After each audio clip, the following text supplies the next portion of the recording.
Hola, esperamos que el sermón que vas a escuchar a continuación, predicado por el pastor César Augusto García de la Iglesia Bautista Gracia Redentora en Pereira, sea de gran bendición para ti. Le invitamos a ponerse en contacto con nosotros a través de nuestro sitio web www.ibgrpereira.com, esto es www.ibgrpereira.com.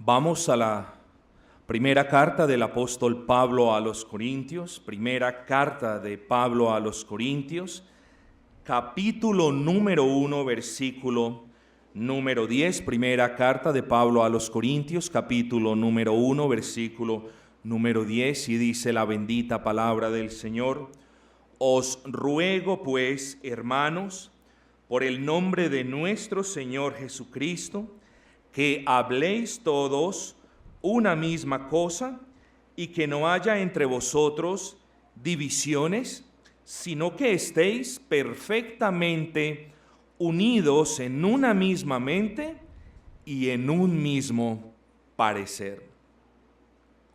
El título que nosotros tenemos en esta mañana sencillamente es Divisiones en la Iglesia, parte número 1. Bueno, como si fuera malo el tema de divisiones en la iglesia, no solamente hay una parte, sino hay dos partes.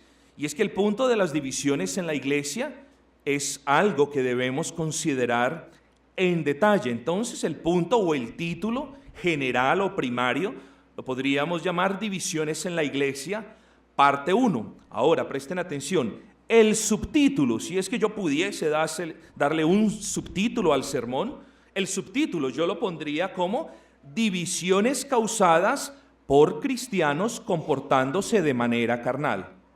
Entonces, ya la próxima semana vemos otro aspecto de las divisiones en la iglesia, pero en esta semana vamos a ver el aspecto, vamos a ver cómo las personas, cómo los hijos de Dios, aún por su propia negligencia, se pueden comportar de una manera inapropiada, causando división al cuerpo de Cristo.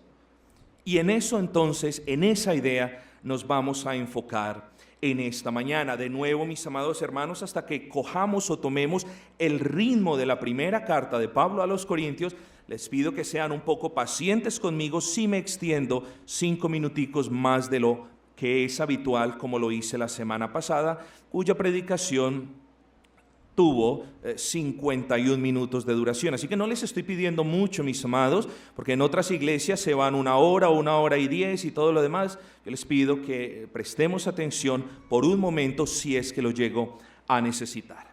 ¿Qué podemos hablar nosotros, queridos amigos, querido rebaño, querido pueblo del Señor?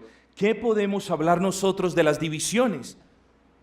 Bueno, para nadie sería un misterio decir que las divisiones es uno de los problemas más notorios y más serios en la iglesia de Cristo. En este caso, en la iglesia de la ciudad de Corinto. No se nos debe olvidar que hubo un caso de inmoralidad, nadie lo está negando. No se nos debe olvidar que hubo un caso de indisciplina que no fue corregida, nadie lo está negando.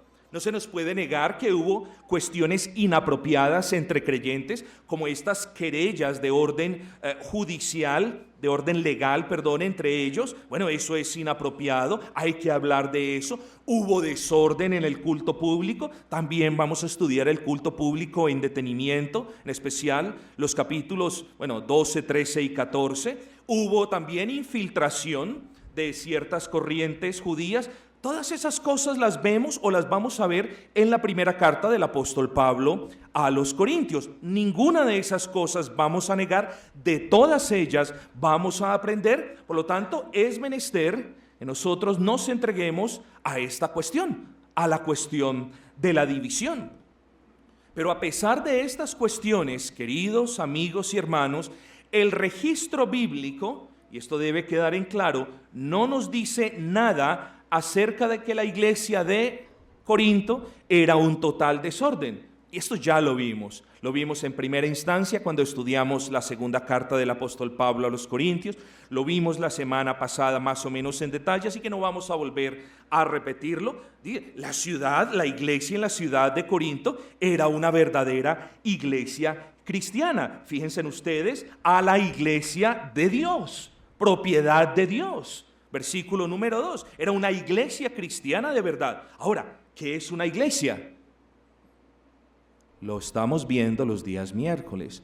Una iglesia es la asamblea, la reunión, el conjunto de creyentes que se reúnen de manera organizada con unos propósitos y gobernados con unas leyes específicas. Les repito, mis amados hermanos, porque aún muchos creen que la iglesia son las cuatro paredes y otros creen que la iglesia es allí un lugar donde tú puedes estar de relajo, donde tú puedes conseguir amiguitos o donde tú la puedes pasar bien. No, la iglesia es el conjunto de personas, de creyentes que se reúnen de una manera organizada, con propósitos definidos por el Señor en su palabra y gobernados por la palabra del Señor. Eso es una iglesia. Bueno, la iglesia en la ciudad de Corinto era una iglesia bíblica, era una iglesia escritural, era una iglesia de Dios. Pablo lo deja en claro en el versículo número 2.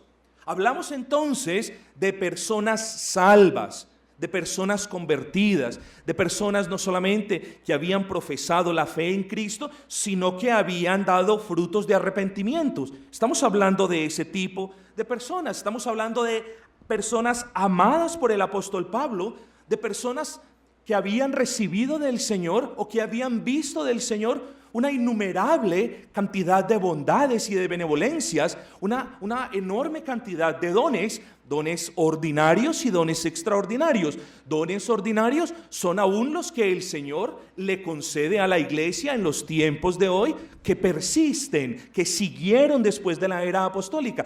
Dones extraordinarios son aquellos favores, son aquellos dones, fueron aquellas gracias que el Señor impartió en la etapa de formación de su iglesia, en la era apostólica. Bueno, la iglesia de Corintio, sin lugar a dudas, tenía ambos dones. Era una iglesia donde había problemas, como ya lo dije, pero ¿qué iglesia bajo el sol no tiene dificultades y problemas? Así que apartémonos de la idea de que los corintios eran unos mundanos.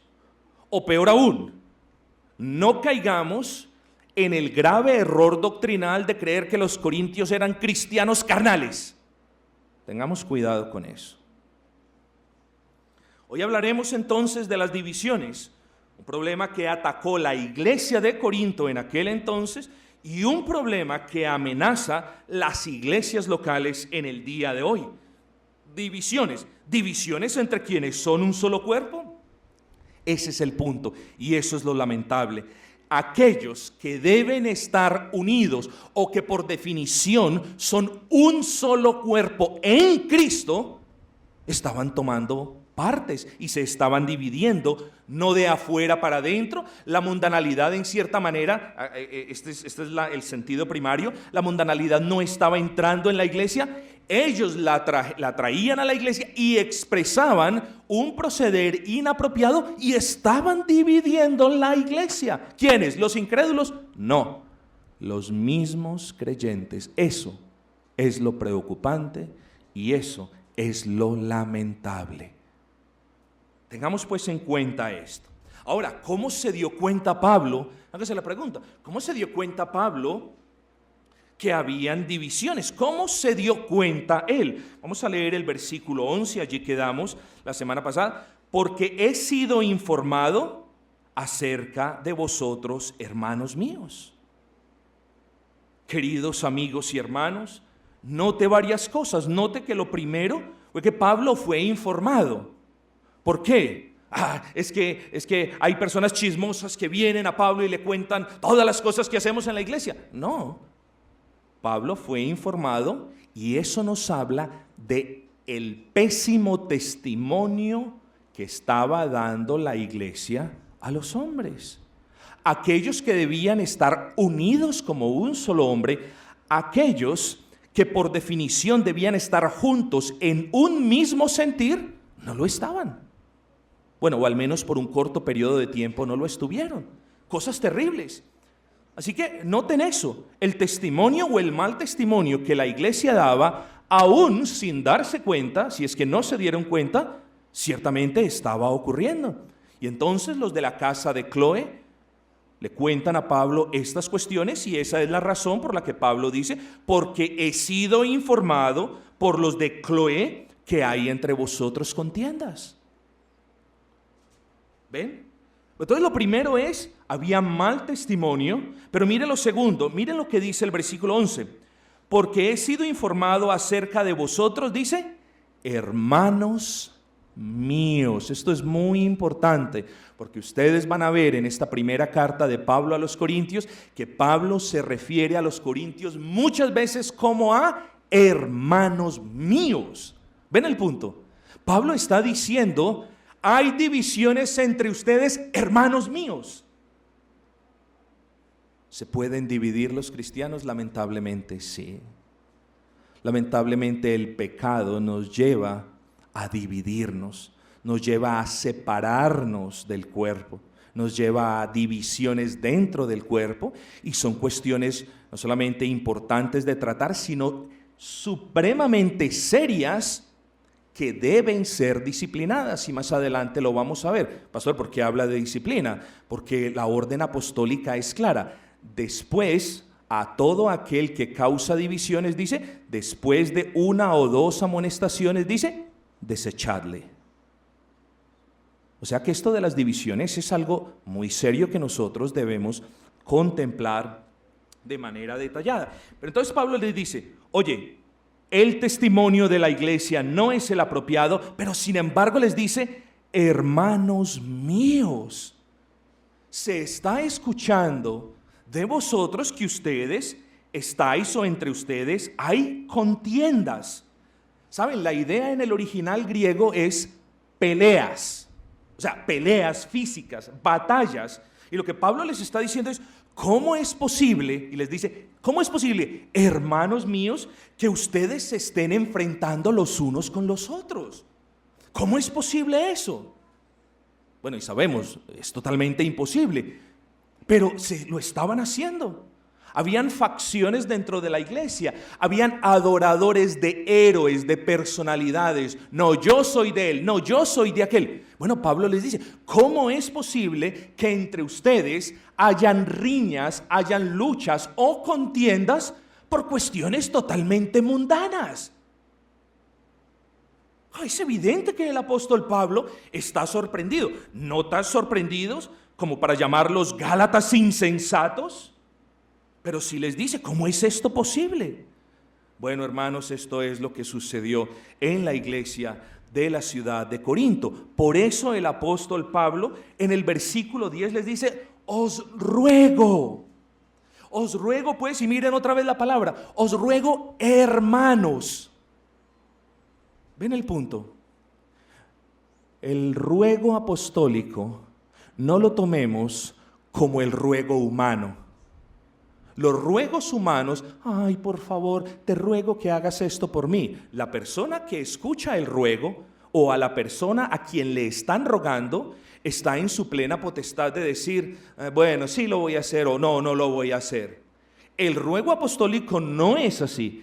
El ruego apostólico es una manera amorosa de emitir una orden y eso ya lo vimos. Así que cuando el apóstol Pablo nos está diciendo, os ruego pues, no nos está diciendo, si es que ustedes quieren, por favor, háganme el favor de estar unidos, por favor. No, ese no es el tono en el que el apóstol Pablo se expresa.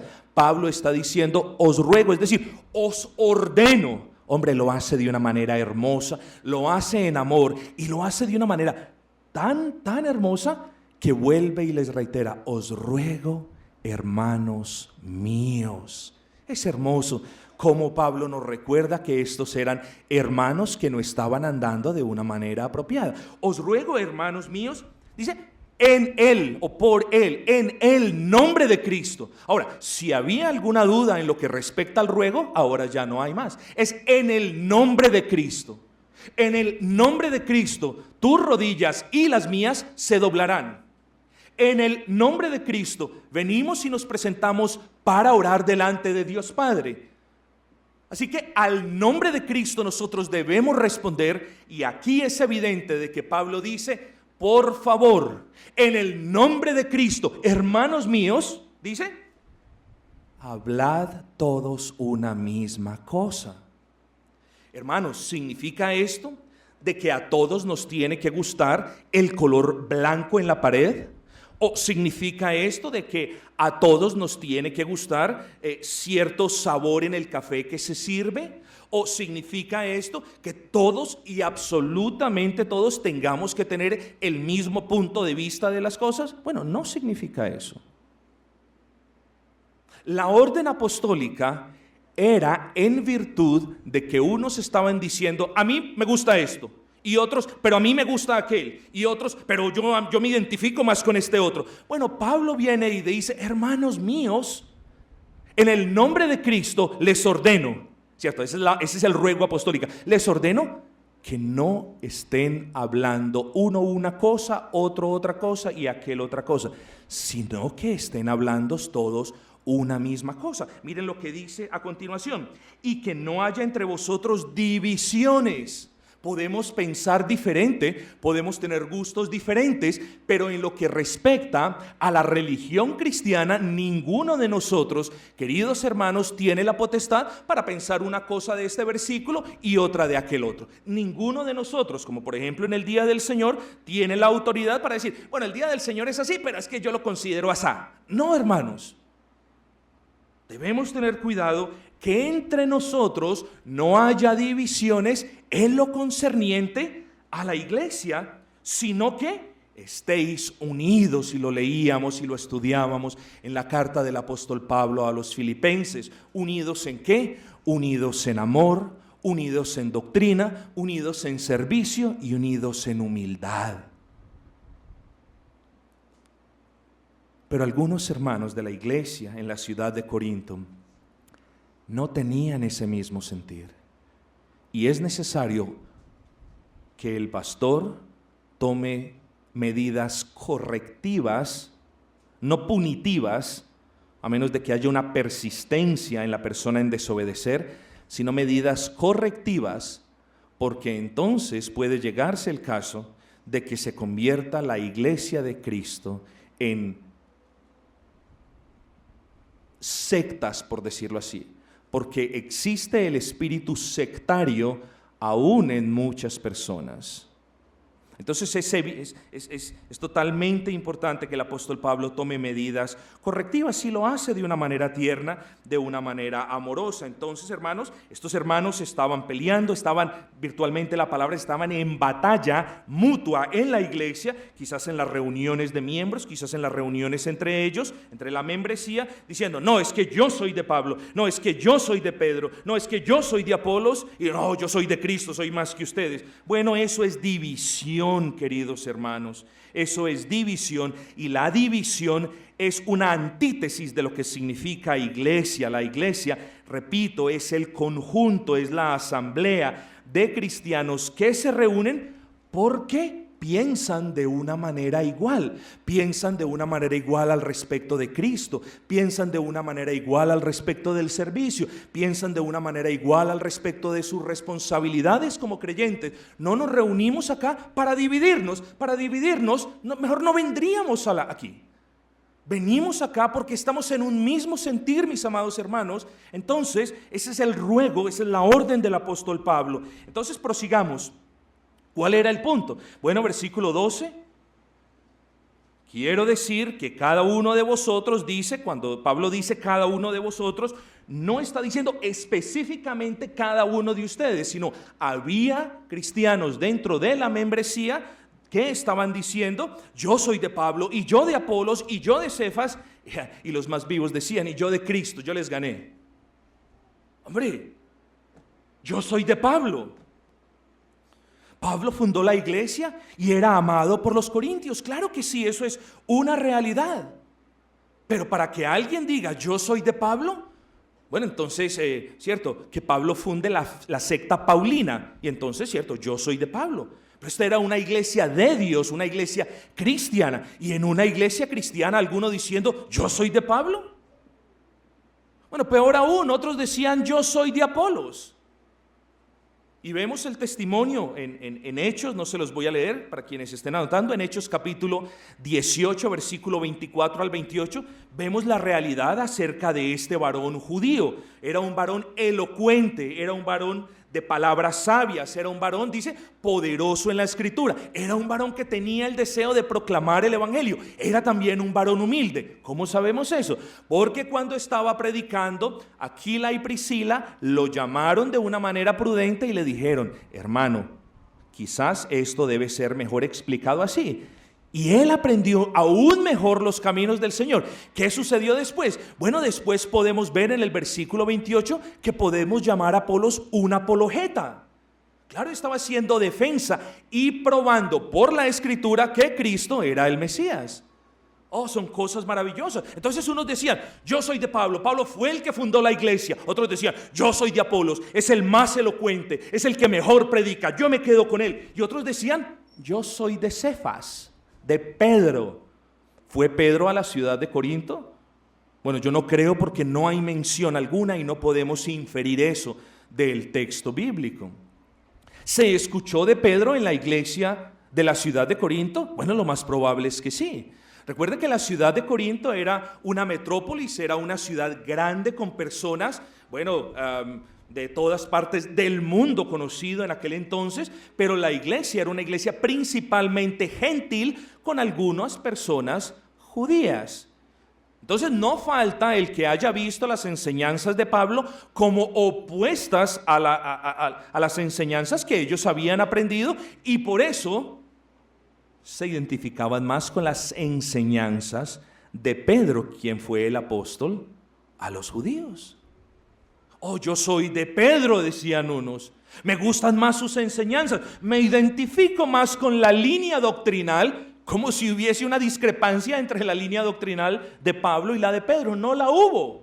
Y prueba de ello, queridos hermanos, es que el apóstol Pedro más adelante hace alusión a las cartas paulinas como aquellas difíciles, muchas de ellas difíciles de entender, pero las califica como escrituras.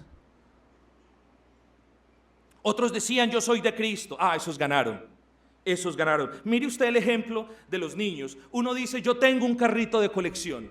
El otro dice, yo tengo el carrito más antiguo, por lo tanto el más valioso. Y el otro dice, yo tengo el carrito más rápido. Conversaciones de niños, conversaciones infantiles, conversaciones que no dan fruto, hermanos. Eso estaban haciendo algunos hermanos en la ciudad de Corinto. Entonces, yo soy de Cristo, les gané. Ya, les gané. No, incluso en estas palabras yo alcanzo, no sé si usted lo puede notar, yo alcanzo a percibir un poquito de orgullo, y eso es lo que vemos.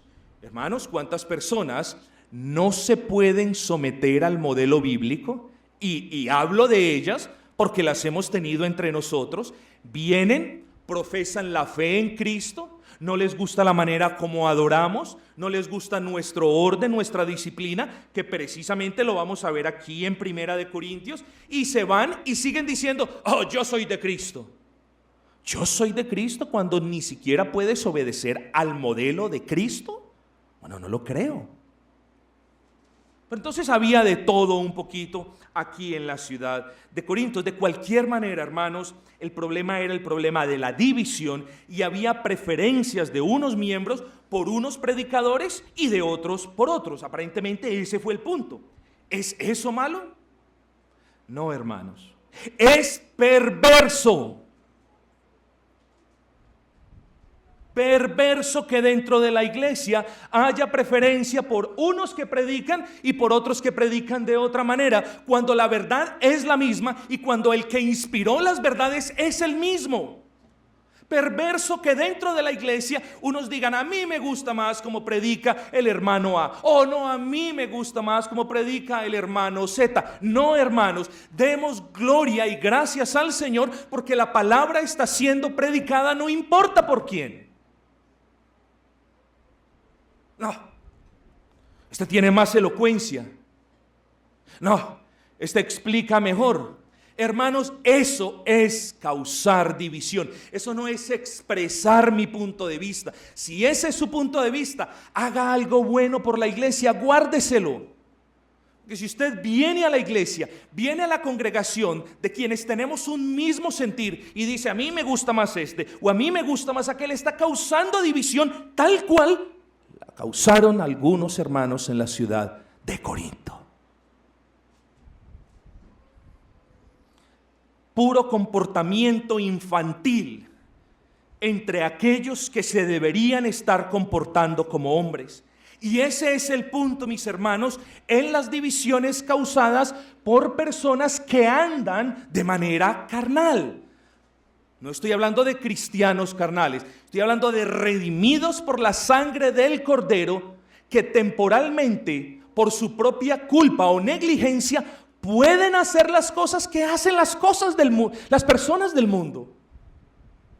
¿Hay cristiano mundano? Bueno, no hay cristiano mundano, pero sí hay cristianos que de vez en cuando coquetean a las cosas del mundo. Eso era lo que estaba pasando en la ciudad de Corinto. Deberían estar caminando como hombres, pero he aquí la prueba de que algunos entre ellos estaban gateando como bebés. Yo soy de Pablo, yo soy de Pedro, yo soy de Apolos, yo soy de Cristo, les gané. Inmadurez total. Los miembros deberían estar firmes como soldados, pero estaban andando de manera torpe y endeble como reclutas. Debían ser de ejemplo en la iglesia los miembros, pero eran aquellos que tenían que ser constantemente corregidos. Hermanos, quiero hacer un paréntesis.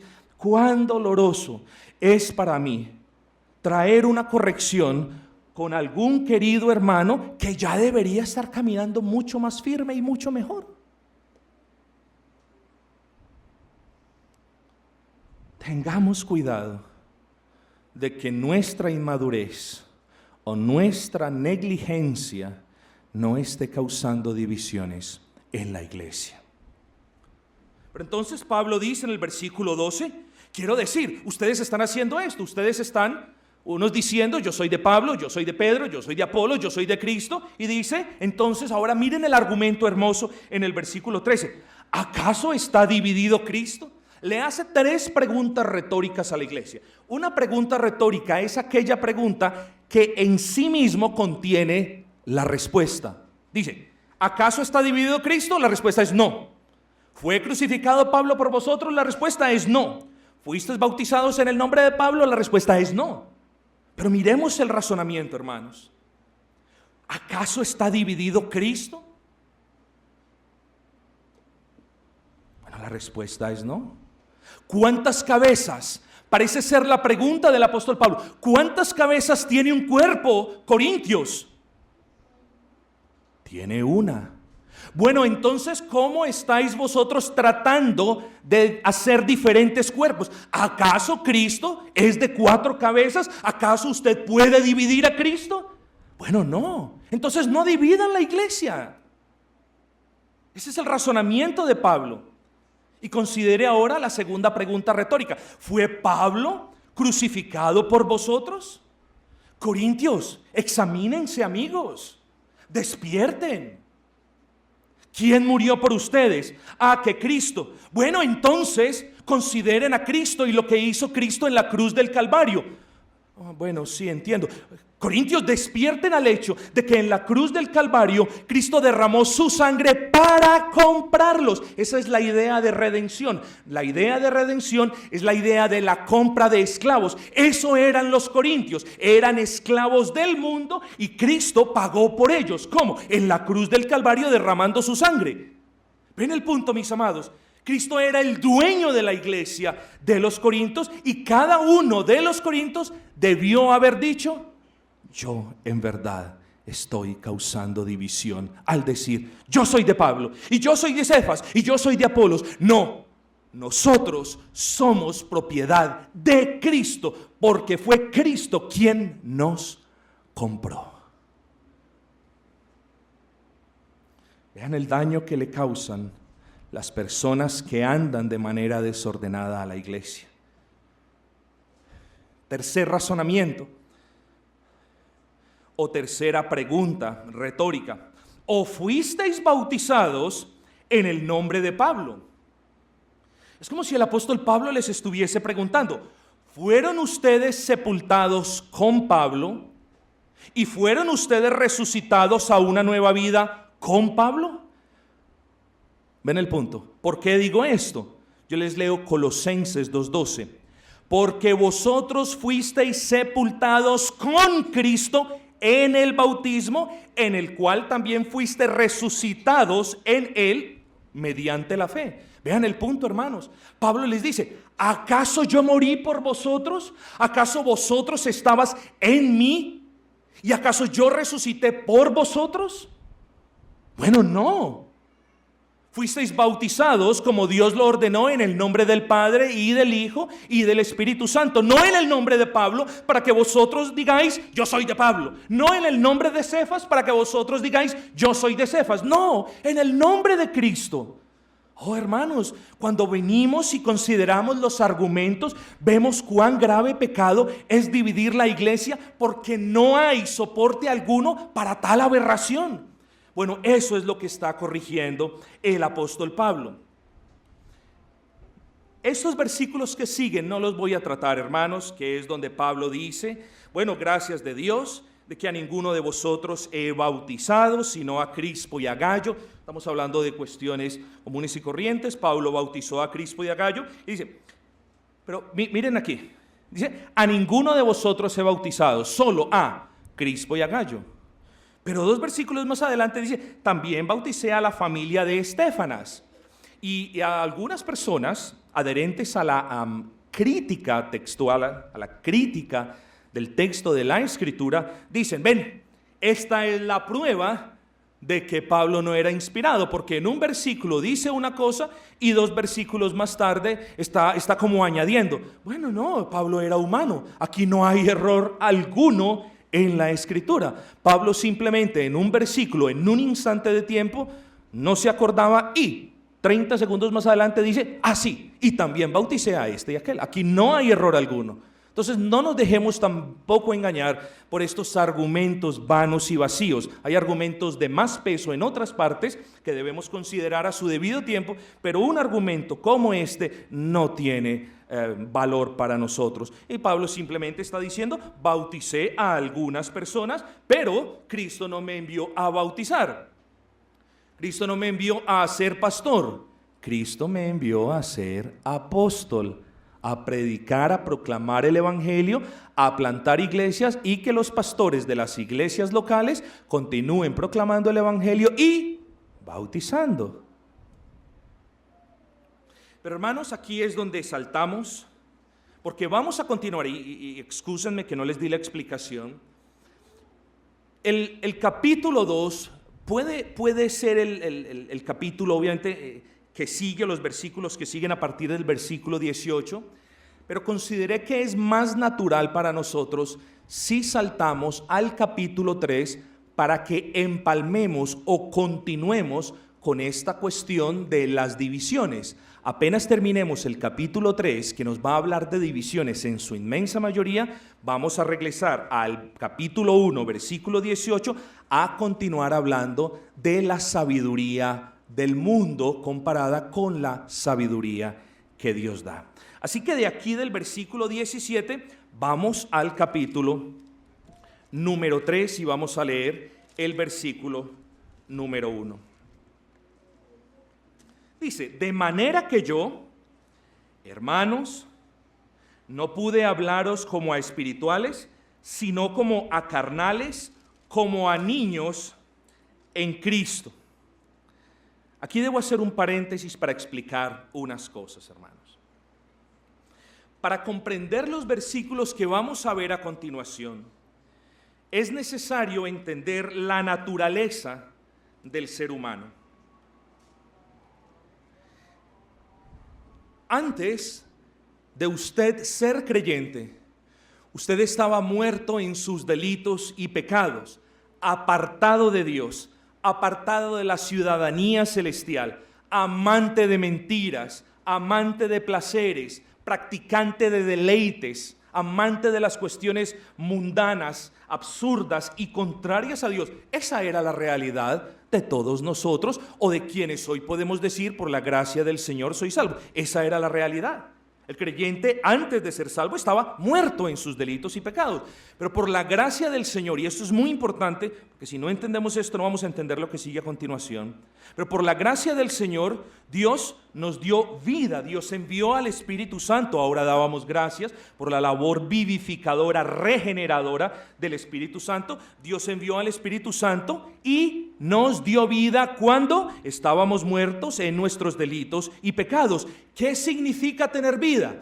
Bueno, cuando el Espíritu Santo nos dio vida, ¿o qué significa tener vida? Significa de que ya con vida nosotros pudimos ver, por la gracia del Señor, nuestros pecados, pudimos comprender la necesidad y con vida pudimos ver a Cristo como el único en el que podemos ser salvos.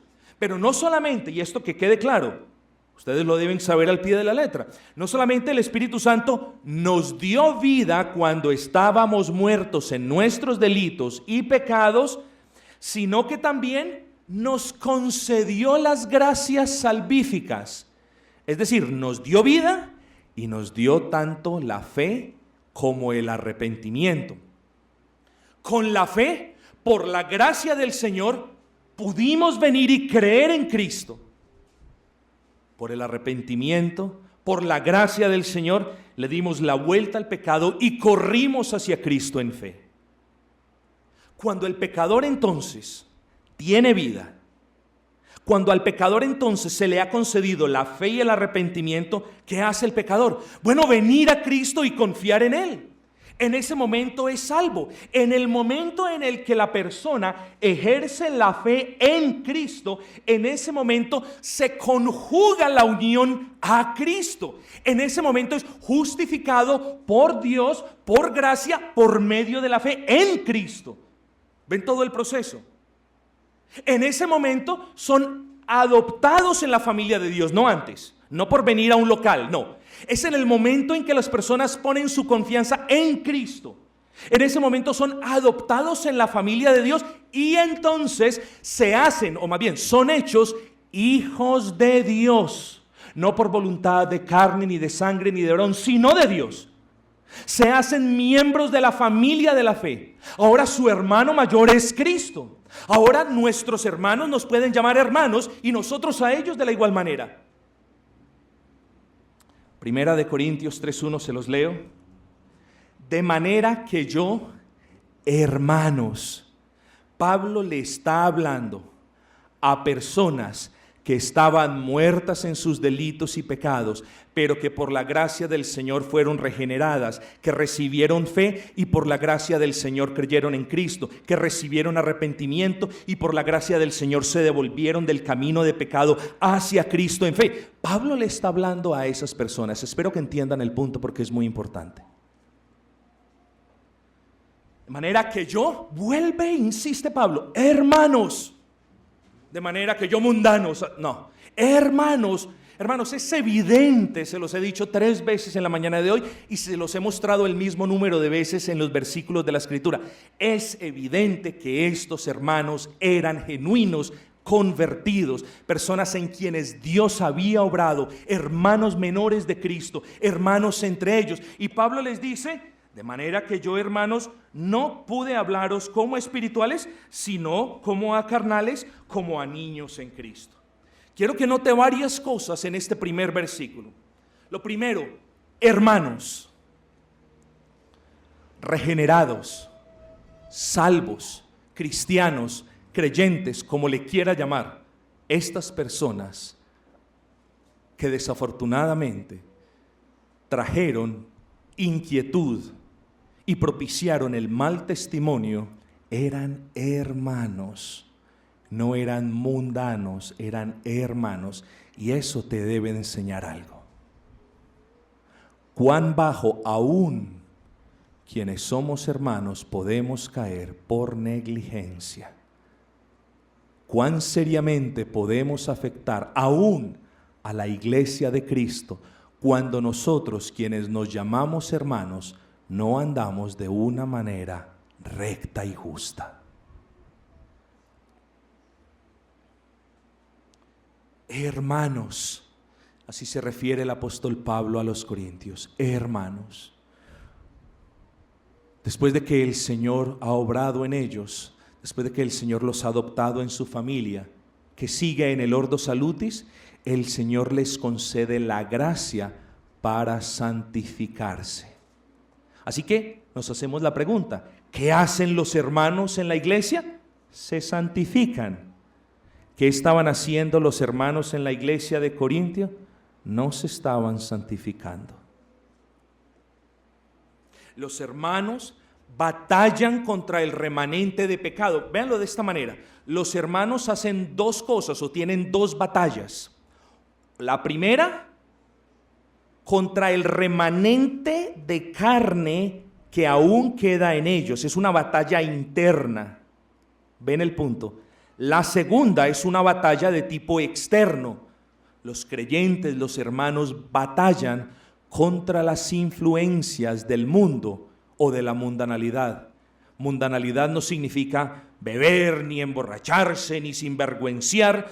Mundanalidad lo definimos una y otra vez como absolutamente todo lo que se opone a Cristo, a su palabra y a la iglesia. Así que los hermanos tienen dos batallas o tenemos dos batallas.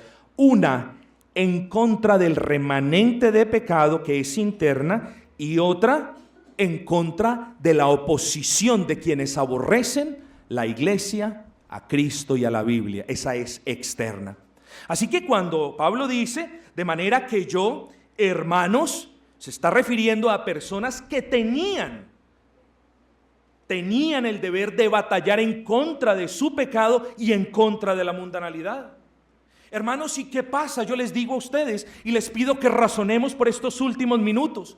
¿Y qué pasa cuando el hermano no batalla en contra de esas cosas? ¿Qué pasa cuando el hermano no batalla en contra del remanente de pecado? Bueno, el pecado va ganando terreno en el hermano y este puede llegar hasta el punto de comportarse como alguien que no es un hermano. Terrible, terrible. Lo bajo que puede caer un cristiano por ser negligente con sus deberes espirituales. Terrible. Y muchas veces irreparable las consecuencias que un cristiano que esté andando desordenadamente puede traer en la iglesia. Y Pablo no quiere que la iglesia sufra a causa de divisiones. Pablo no quiere que la iglesia deje de recibir estas gracias del Señor por sus divisiones. Ciertamente no recibimos los favores de Dios por méritos, pero ciertamente se pueden ver restringidos en gran manera cuando hay divisiones. Así que usted se preguntará, ¿un creyente haciendo lo que no hacen los creyentes? Bueno, yo le pongo este ejemplo. ¿Hay niños que son adultos? No, el niño es un niño y el adulto es un adulto. Le hago la pregunta de otra manera. ¿Hay adultos que son niños? Bueno, es la misma pregunta, puesta de otra manera. No, los adultos son adultos y los niños siguen siendo niños. Ahora que usted me está preguntando, pero entonces, ¿qué es lo que tenemos? Lo que tenemos es niños comportándose como adultos y adultos comportándose como niños. Los adultos no son niños ni los niños son adultos, pero los adultos se pueden comportar como niños y los niños muchas veces se comportan mejor que los adultos. ¿O me va a decir usted que no? Quizás cuando su hijo o su hija está orando o quiere orar y usted no ha orado por varias semanas. Muchas veces se comportan los hijos mejor de lo que se comportan los padres. Entonces el punto es, el niño no es un adulto, el adulto no es un niño, sino que el uno se puede comportar como el otro. Ahora, ¿cuál es el punto?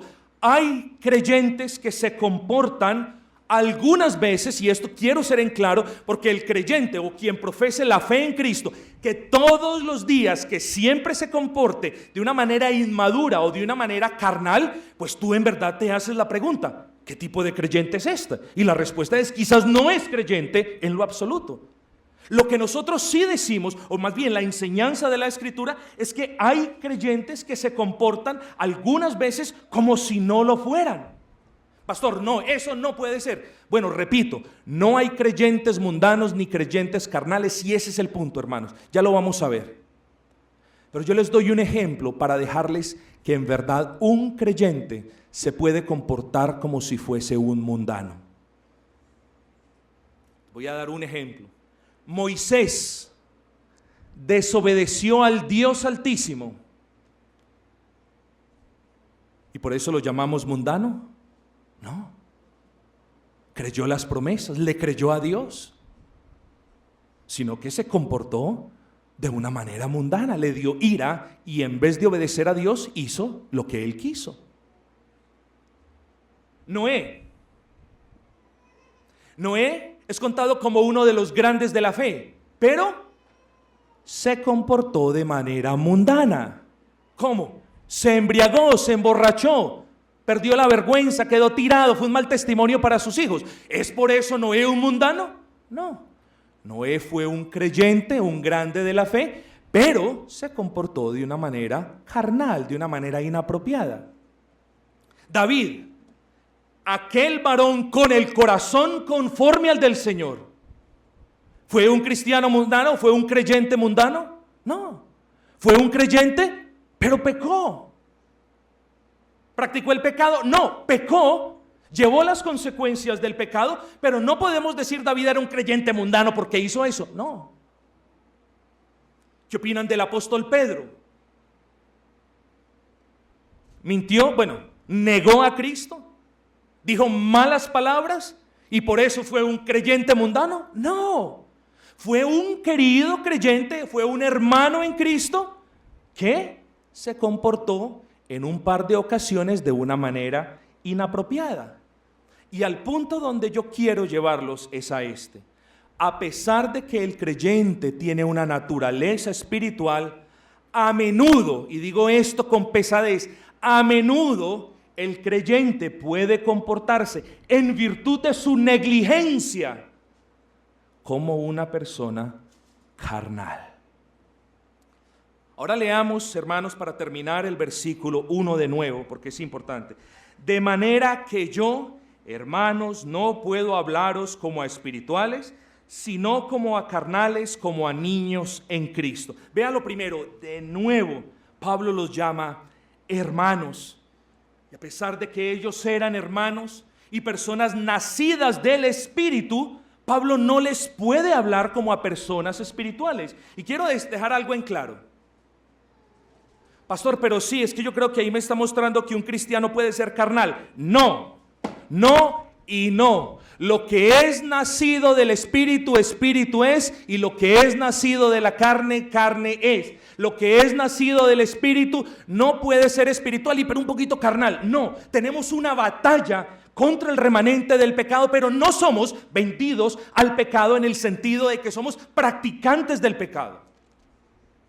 Hermanos, Pablo se refiere a personas como tú y yo, creyentes, miembros de una iglesia que no estaban andando de manera apropiada. Y Pablo les dice, qué lástima que vosotros que deberíais estar firmes, están débiles. ¡Qué lástima! ¡Qué lástima que ahora yo tenga que ser condescendiente para poder hablar con nosotros, porque vosotros no habéis crecido y no habéis madurado, porque estáis hablando niñerías y trivialidades diciendo: yo soy de Pablo, yo soy de Cefas, yo soy de Apolos. ¡Qué lástima! Pero a pesar de todo y a pesar del daño que estos hermanos estaban causando a los cimientos de los apóstoles y de los profetas allí en la iglesia local de Corinto, Pablo les dice: hermanos, pero no solo eso, queridos hermanos, les dice, presten atención, les dice, como a niños en Cristo. Esta membresía, o muchos de ellos, o algunos de ellos mejor, eran hombres hechos y derechos, conocedores de doctrinas. Habían pasado más de 6 años desde que el apóstol había fundado la iglesia. Estas personas conocían las doctrinas, pero su práctica era deplorable. Debían haber crecido en la fe, debían haber crecido en la conducta, pero se estaban comportando como un niño que poco sabe y que mal se comporta. Eso sucede en algunas iglesias, en algunas oportunidades. Pero miren la ternura del apóstol Pablo, amigos. A pesar de eso, Pablo les dice: como a niños en Cristo. Estos niños en Cristo son cristianos inmaduros en la fe, son cristianos que no han avanzado mucho. Hazte la pregunta: ¿he avanzado yo en el camino de Cristo? ¿Estoy siendo edificado o edificada en las cosas del Señor? ¿Quién es el deportista? Es el que aprende a jugar un deporte y lo practica. ¿Estás tú practicando las normas que el Señor ha enviado o ha dejado a la iglesia? Estos niños en Cristo eran aquellos que no habían mortificado la carne. Pablo hace una correlación entre carnales y niños en Cristo. Y la correlación que hay es la de inmadurez, la de poco crecimiento. Pero aún así, no, los niños son inofensivos, no. Aún así, estos niños en Cristo, estas personas que eran hombres hechos y derechos, pero que se comportaban de manera infantil e inapropiada, aún así, Pablo los llama niños en Cristo. Eran personas inmaduras, pero estaban en Cristo, no se les olvide. En Cristo. La primera carta de Pablo a los Corintios no es una muestra de mundanalidad, de excesos, es una muestra de la realidad de muchas iglesias y del sufrimiento que muchos cristianos, que deben estar más preocupados por la unidad de la iglesia que en dividirla, causan a la iglesia. Tengamos cuidado, hermanos. Aprovechemos los medios de gracia, crezcamos en el Señor, que no se nos olvide las lecciones que hemos aprendido el día de hoy. No solamente es aprender la doctrina, sino también es a que haya una correlación entre esa doctrina y esa práctica. Que no se nos olvide que aún nosotros, como miembros de la iglesia, podemos causar dolor a la iglesia. Y cierro con esta ilustración. En días como en los que vivimos, ahora a los jóvenes, a muchos de ellos, a manera de protesta y de rebeldía, les ha cogido por hacerse daño a ellos mismos. Se cortan ellos mismos, se chuzan ellos mismos. Y nosotros decimos: ¿qué es esta locura? Nosotros le huimos al dolor, no queremos que nos corten, nos van a tomar una inyección y nos ponemos tensos. Y vemos a estos niños o a estos jóvenes rebeldes en plena mundanalidad, cortándose y haciendo cualquier cantidad de cosas autodestructivas. Por eso los psicólogos le llaman a esto conductas autodestructivas. ¿Cómo es posible que en la iglesia de Cristo también hayan conductas autodestructivas. Hermanos, tengamos cuidado de no causar divisiones, de no convertirnos en adoradores de héroes. Tengamos cuidado de no hacer barritas a favor de un hermano o a favor del otro. Somos una iglesia de Cristo, somos propiedad de Cristo, somos comprados por Cristo y somos uno en Cristo, hermanos. Recordemos estas palabras, recordemos que Pablo llamaba a los corintios hermanos, y yo también hoy los llamo en el amor del Señor, hermanos, que entre nosotros no haya divisiones, sino que todos estemos unidos en un mismo sentir. Esa es la enseñanza de esta parte de esta maravillosa carta de Pablo a los Corintios. Vamos a cantar el último himno, es el himno número 119. Himno 119, himno 119. Hola, esperamos que el sermón que vas a escuchar a continuación, predicado por el pastor César Augusto García de la Iglesia Bautista Gracia Redentora en Pereira, sea de gran bendición para ti. Le invitamos a ponerse en contacto con nosotros a través de nuestro sitio web www.ibgrpereira.com, esto es www.ibgrpereira.com.